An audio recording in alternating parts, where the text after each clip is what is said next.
This is a customer of ours, boat that just came in. He took it to another marina and had it worked on, and that's because we were so busy that we couldn't get him in. And so now we're able to get him in.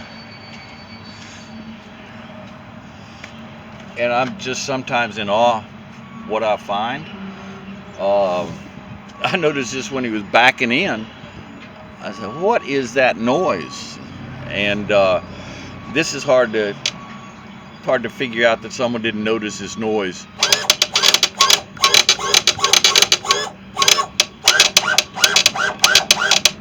Because the motor's coming off of the transom.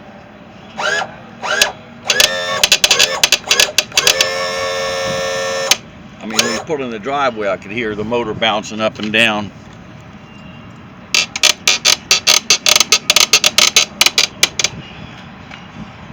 I can't fathom another shop not noticing that the motor's loose on the transom.